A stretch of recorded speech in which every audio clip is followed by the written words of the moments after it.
Hello, everyone.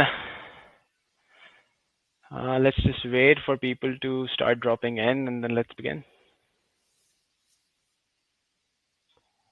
Perfect, perfect. We've got people starting to come in. Awesome, awesome. So, hello, everyone, and welcome to our webinar on automated data pipelines for your modern data needs. I am Sadiq Abbas, your host for today. We're joined by Astera's Chief Data and Product Officer, Jay Mishra, and our Senior Solutions Engineer, Hira Asif. Hello, guys. So here's what we're gonna do today. We'll tell you a little bit more about Astera and what we do, then dive into the reasons why data pipelines are essential for data management. And after that, we'll demonstrate how our product can automate your data processes in real time. We'll also have a quick Q&A session towards the end of the webinar, so feel free to drop any questions you have in the chat box, and we'll address them in the QA session.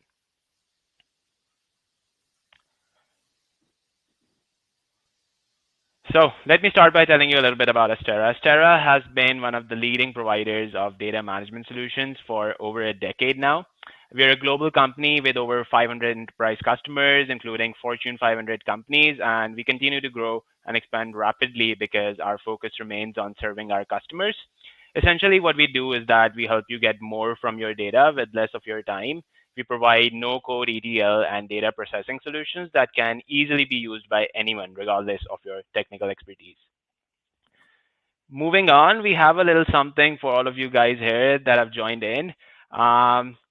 We have a survey. We want to know a little bit about who's joining us today, your data challenges, and how we can aid your data processes. So go ahead and scan this QR code to start your journey. It will take 2 minutes tops of your time. And then at the end of the webinar, we'll draw a name for a $50 Amazon gift card to thank you for your time. So make sure you're doing that and stay till the end to see if you won. Moving on, I'll hand this over to our Chief Data and Product Officer, Jay Mishra. Over to you. Thanks, Sadiq, and hello, everyone. So I'll start with talking about data pipelines. What are data pipelines and why they're essential for data management?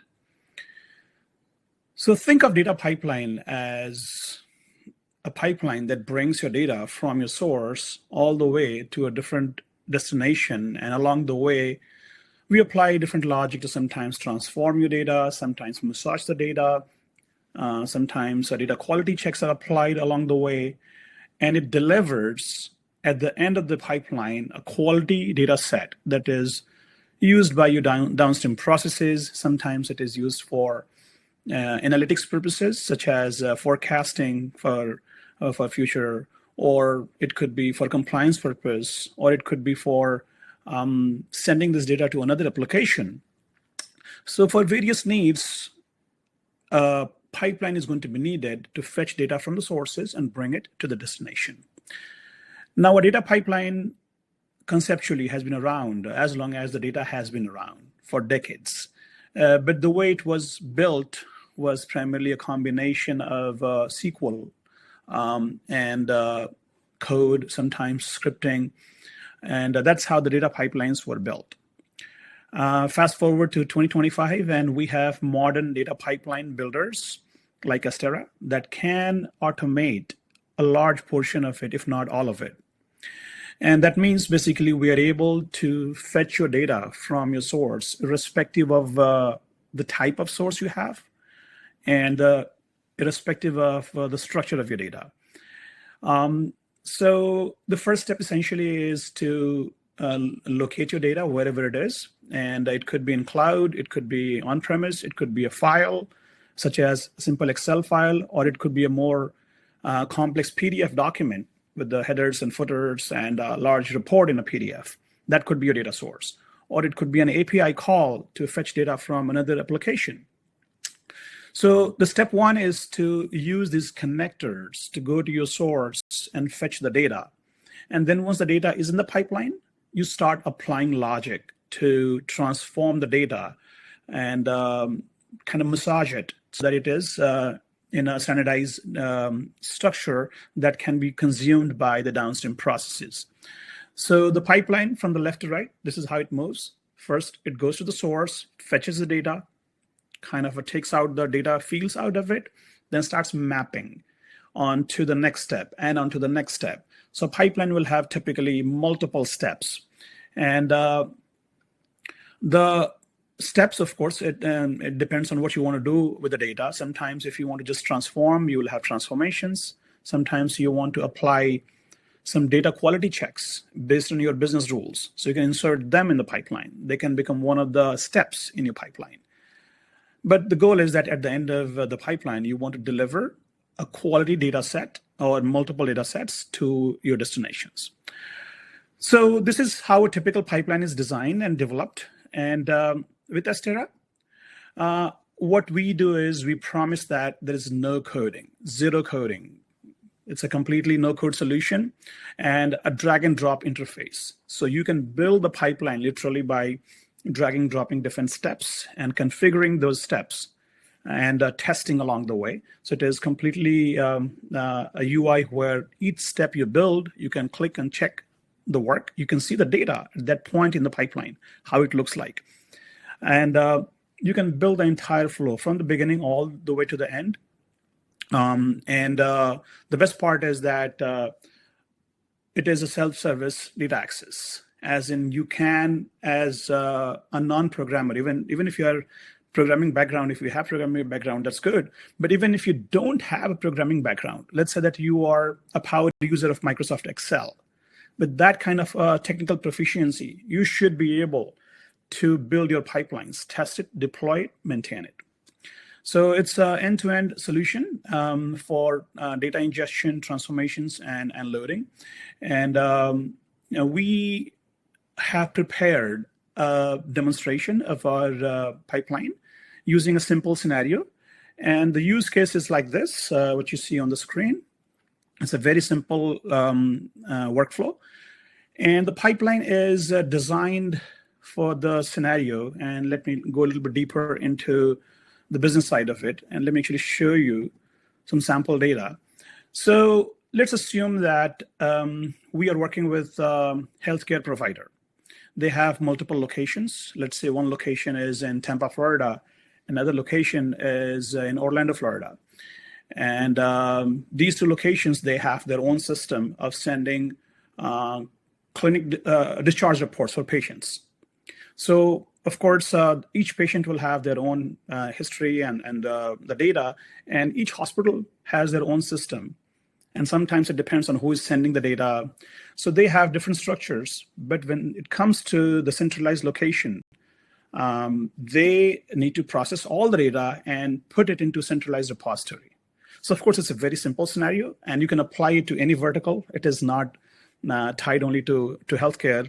You could be in CPG, pharmaceuticals, retail, energy, whatever sector you are in, as long as you have disparate data sets, and you want to bring in, merge it, move forward, this scenario will be something that you can relate to easily. So these two data sets we have, and going back to the flow, what we are going to be doing is we will be starting the pipeline from the point they send these data, the locations in Orlando and Tampa. When they send this data, they are basically sending this data in email. So they will click on send email. It comes to an inbox that is being watched by your application, and pipeline is starting from that point. So it will pick up the email, download the attachments, look at the files, understand the structure of it, map it automatically to the next steps, apply any transformations that is needed, and then deposit the data into a centralized repository. We chose a SQL Server. So this is the entire pipeline. And along the way, if anything goes wrong, it will send out an email on success or failure as well. It will send out an email as notification. And if everything went successfully, the attachment is moved to an archived folder. So this is what the entire solution is. And we are going to be showing it to you live in action. And my colleague, Hira, she is going to be presenting the demonstration of the product. Hira, over to you. Thank you, Jay. And hello, everyone. So building upon what Jay said, I'll be walking you through a very common use case that we see in different industries, not just healthcare, finance, mortgage, retail, and many more. So I'll share my screen to demonstrate the solution.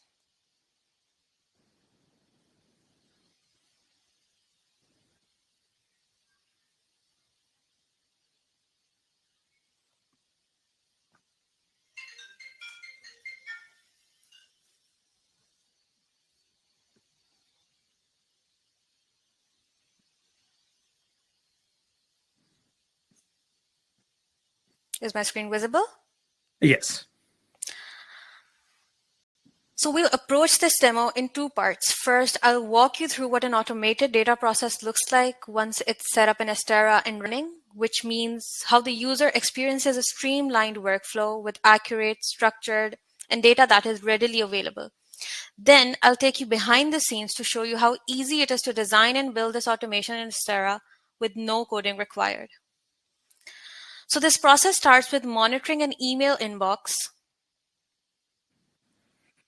for incoming data files. In many organizations, as Jay just discussed, data arrives as email attachments in different formats. So instead of manually downloading these files, Astera automates this step by watching the email inbox, downloading attachments automatically. So this whole automated process will be started just by sending off an email with these attachments. For this example, we have just 2 attachments, but these can be as many as you want. So these attachments will be automatically downloaded to this email attachments folder, which is right now empty.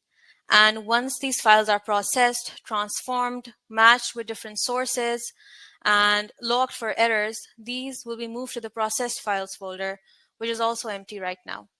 Once we have our transformed and processed data in our target destination, which is a database in this example, but can be any Excel file, any cloud location, any type of file, or any database provider, which is connected to Power BI, which is currently empty, but once this processed data is populated into the database that is connected with this report, this dashboard will be populated with different charts.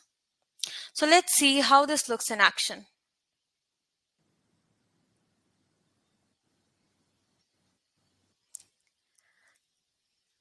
Clicking the send button will trigger a series of events which will result in the downloading of these files automatically in this email attachments folder. So, and as soon as the email is received, files will be automatically downloaded to the email attachments folder here and will be moved to the process files folder. And you see, we have these 2 files that we just sent in the email.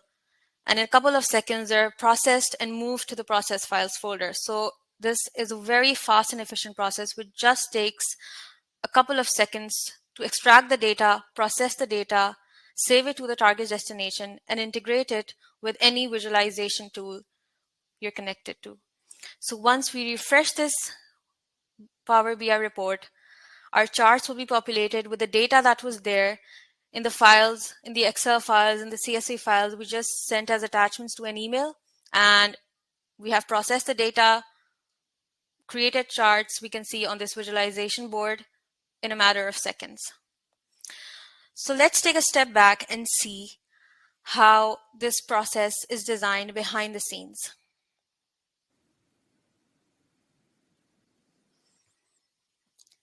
So this is the Astera product, which you see on your screen right now is a client interface. What you see on your right-hand side is the Project Explorer, and we have all our flows organized here related to a project. And on the left-hand side, you see the toolbox, which we use to create this pipeline you see on the screen. This executes from left to right.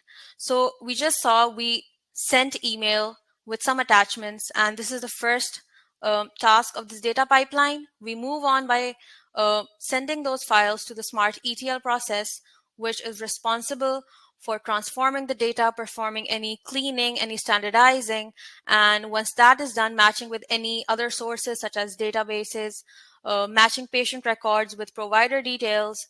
Once all the ETL functionality is done, we save it to the desired destination, which is a database in this example, can be any other location, and move it to the process files or the archive folder once this process is complete. If this process runs into any errors, we have monitoring by sending an automated email if this process fails. So this can be set up to be sent on the successful execution or any errors. This can be completely customized according to your use case.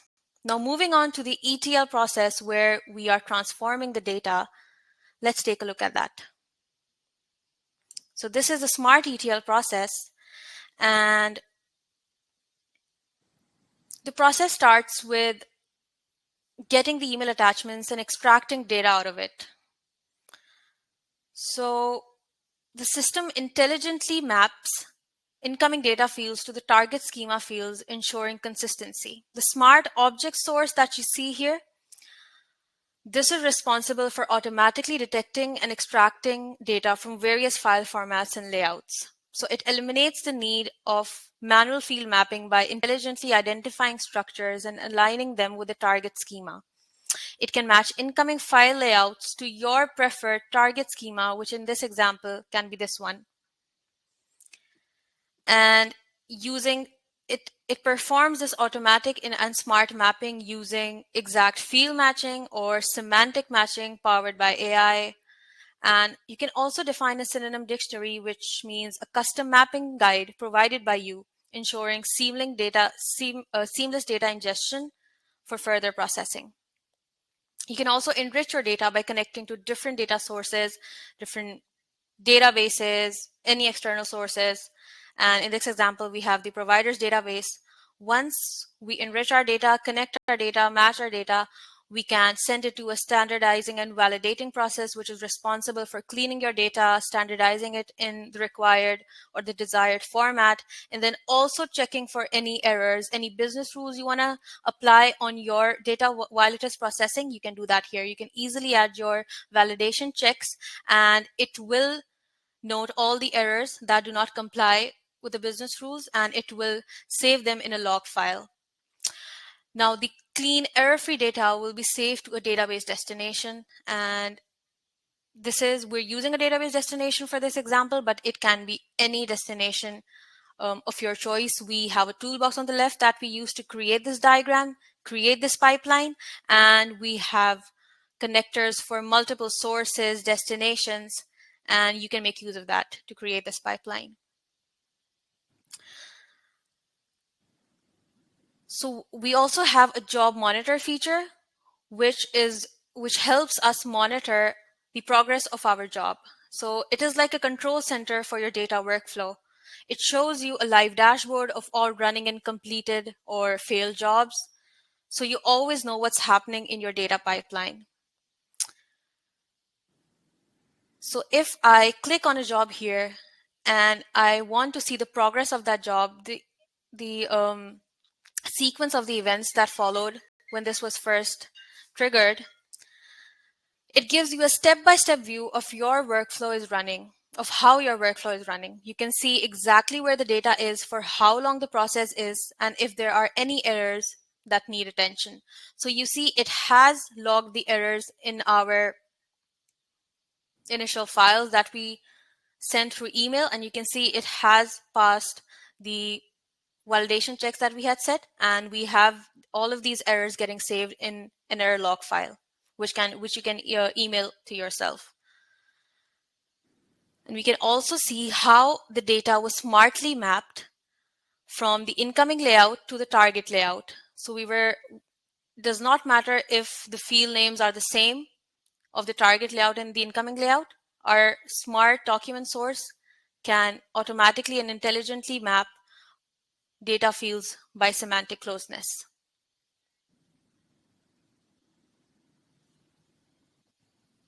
So that is all from my side.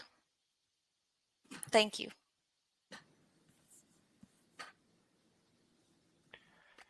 Awesome, Hira. That was a lovely demonstration. Let me jump right back into our slides. Let me just quickly share them. Awesome, Hira. And take a minute, guys, digest what you just saw and drop any questions you have in the chat, and we'll get to them in a bit. And while you do that, highlighted on the screen are some of our accolades and customers. You can tell that we have not only strived to, but have been successful in refining our products to meet all of your data processing needs. Let me take a minute to also announce our draw winner. So let me just go ahead and bring it up. Our winners for today, and this is the first time we are doing this, but we've got two winners, and it's Ash Johnson and Andrew Shulman. We'll be emailing you guys with the gift card in just a while. And I guess it's time for the Q&A. So let me just get to the questions one by one. I see a couple questions right here. Let's start with the question from Javier Betancourt. Jay or Hera, whoever wants to take this one, does this apply to IoT and building automation systems? Happy to take this one. Let me make sure my camera is on. So this system is designed to ingest data from batch and real time as well. So of course, we do have connectivity to, let's say that you're dealing with Kafka. So we can go to Kafka and we can get the messages from there directly. So if you're dealing with any IoT systems or real time messages coming in, you'll have to use something like that, but we can go to something like Kafka and we can read from there. And in our solution, we can go to near real time, and that's basically practically is everything in real time, where we can go continuously and we can check if there is new data has arrived. Going back to example of the emails that we were watching in this demo on the server, we can schedule a job in such a way that that email inbox is being checked every few seconds or every minute, or if you want, the job can keep continuously checking. So we have that mechanism available in our product. That is polling, of course, but it is capable of doing near real-time processing of the data.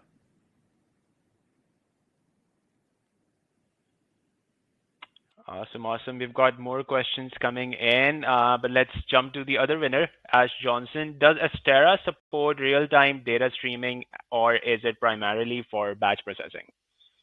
I believe that I answered the question already. It's the same question.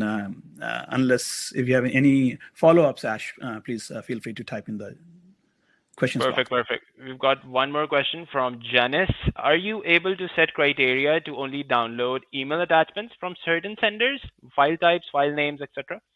Absolutely. So our email connector is able to do any kind of filtering. So filtering could be based on the sender.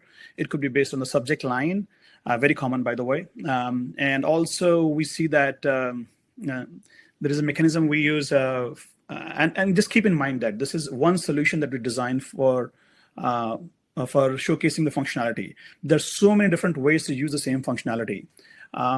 So for attachments, we have seen a very common request that, hey, when the attachments come in, can you look at the file name? Sometimes can you go inside the file, look at the header of the file and see who it is coming from? So we can do all of that. So as simple as basically the criteria for sender email, of course, it can go all the way to subject lines, looking at the file names, going inside the file and checking for some data, and then determine what to do with this file. So we want to create a truly automated system. And there we want to make sure that whatever is coming in from the file, there could be unknowns. We are able to handle that in a meaningful way. And that's how this connector is designed.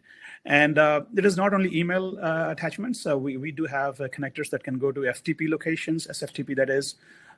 We can continuously watch, let's say, a shared network folder. Let's say that you have some data in cloud. We can watch that location too.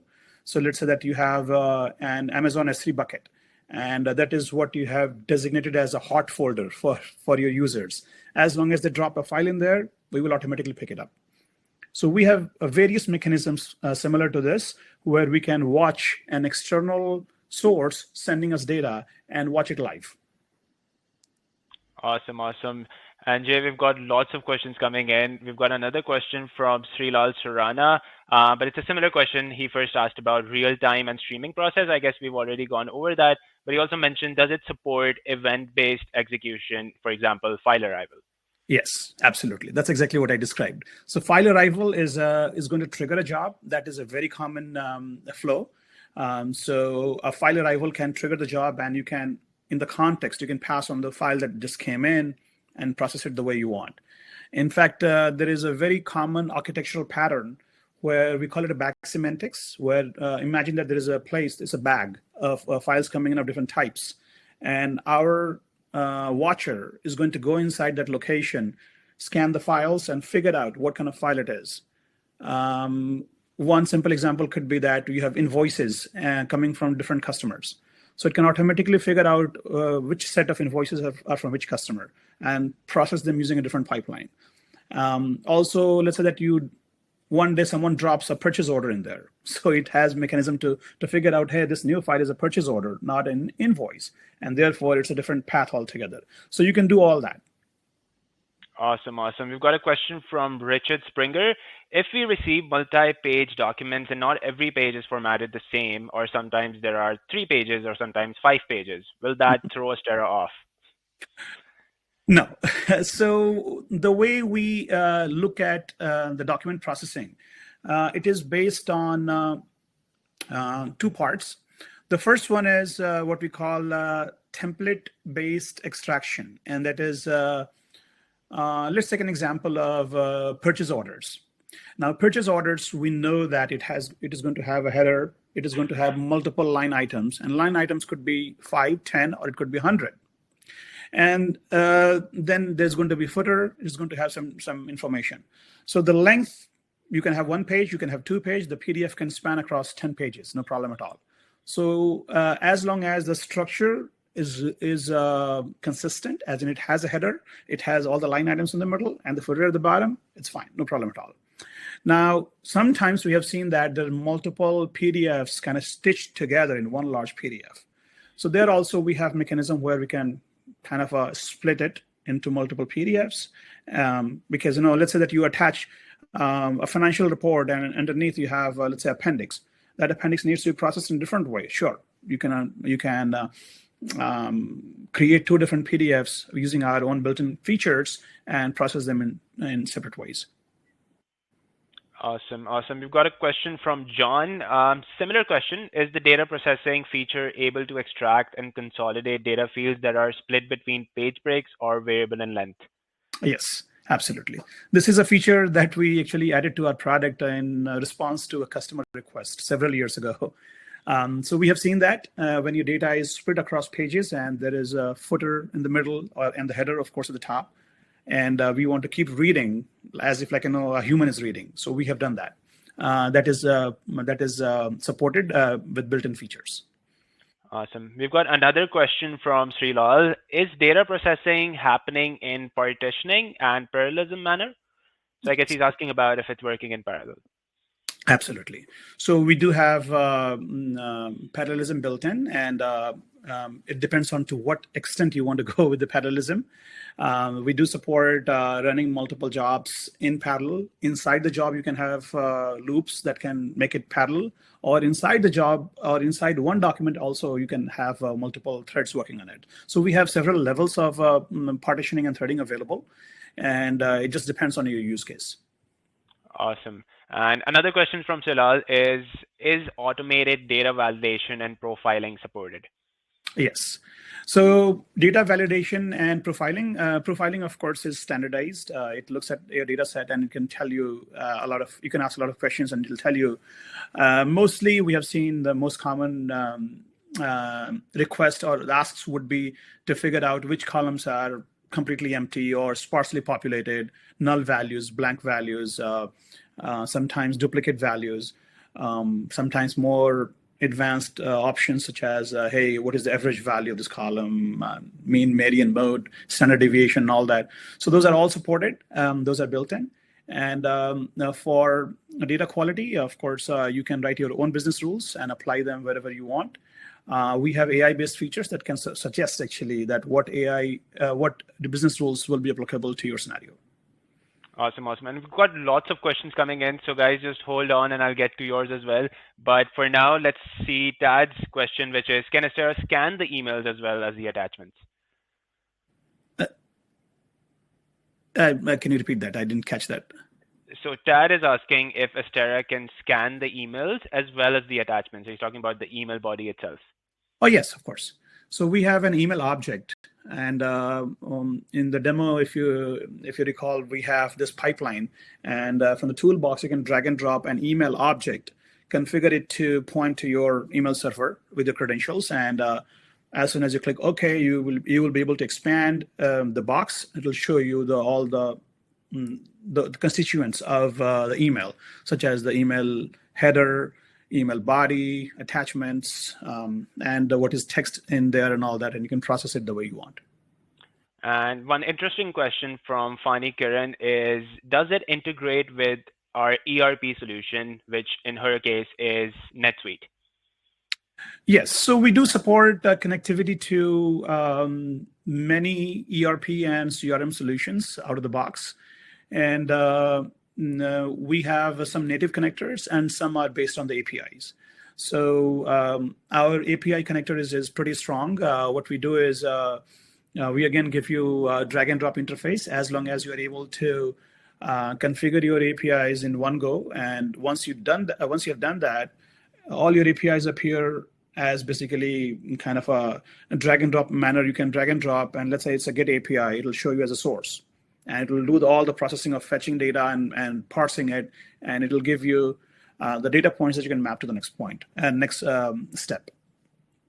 Awesome. And another question from Srilal again is the data masking of P2 fields in data preview or in the logs or encryption support? Data masking. So data masking is something that is, it depends on where you have applied it. It depends on the user, as a user, where you want to apply it. And if you have applied it before, so data preview does not do anything fancy. It basically will show you whatever data is coming out of the data set. So the goal, and it is a design time thing anyways. So the idea is that you are supposed to apply the masking before the source, and then when you do the preview, it will show you the masked data. And again, you can apply actually even after the source is read or before you write into destination. So you have several choices, but the masking has to be applied explicitly by the user. Awesome. Another question from Srilal is regarding integration for data science. So for example, inbuilt customizable template to provide dashboard, matrix, or any prediction. So what we do is we have several mechanisms to support. If you just let's take this question in two parts. The first part is support, I'm assuming, data science, and second is support for dashboards and reports. So dashboards and reports, pretty straightforward. What we do is you can take any of the data sets that is being generated. Let's say that we are writing into this repository that we showed in the demo. That repository can be made as an OData service with one click. So you create an OData service that runs on our server. And of course, you can have your credentials and all that. And once you have that OData service, most of these BI tools, BI providers such as Tableau or Power BI and the likes, they all support OData. And using OData, you are able to communicate. And that's what we showed you in the demo. So that is the one part that is for dashboarding and traditional, I would say, BI. And the second is support for data science tools and all that. So we do have some existing features where we do support actually internally building RAG pipelines, RAG that is, using a vector DB where you can take embeddings, deposit there, and you can have a chat interface to talk to your data. So we can do all of that, but that is additional module, and some of that is released, some of that is under development at this point. So we do plan to extend our product so that we can support not only the data analysts and data people. We want to support even let's say our ETL engineers, they want to start going into the area of AI, and they want to build AI applications. They should be able to use our product to do that. Absolutely, absolutely. And another question from Srilal is the built-in component or support to capture audit trails for completeness of data between layers. For example, how many records processed at layers in data lake or data mart architecture? Absolutely. We do have that. So we do that through logging. We have extensive logging, verbose logging, and the log viewers are also available. But if you want, you can take our log. It's in XML, and you can do your own processing at the top of it. Awesome. And one of the last two questions that we have here is John, who's asking, what are some of the limitations of the software, and what is a scenario when a human input might be required other than general quality control and validation? Great question. Great question. So this is something that anyone who's building AI-based solutions, we face this challenge, and we started out in this area a little over a couple of years ago, adding AI. So what we have done is we use AI in two different ways. The first one is at design time as our co-pilot, as our user's co-pilot, if that makes sense. So what we do is basically we take any feature. So for example, the pipeline that we presented, a lot of that was can be actually built using AI. AI is going to help our users to quickly put together, suggest things, right? So recommendation. So as a productivity tool, that's how we look at AI as kind of helper of our users to configure the solution faster. That is one way. And in that scenario, it is always going to be design time. It is going to be a suggestion that the user can look at, see if it is making sense, test it, then apply. So of course, there is a lot of human supervision at the top of the AI result before it can be applied to production. So that is a design time. Now at runtime, it's a different story. At runtime, basically you're not looking at it, and you know that it's going to go through the process, and it's going to do something that is going to impact the outcome. So we have basically created a lot of guardrails internally, and we use AI in certain ways, where the results are deterministic. Wherever it is indeterministic, where you cannot predict how the result is going to be, we get human involved in the loop, and you have to review it, approve it, and then only it goes to the next step. Perfect. We've got more questions coming in actually, but before we jump to the last one, there's one question from Fani Kiran, which is, can you mention top 3 AI features and how does it help an enterprise? What are some AI features that are in the pipeline?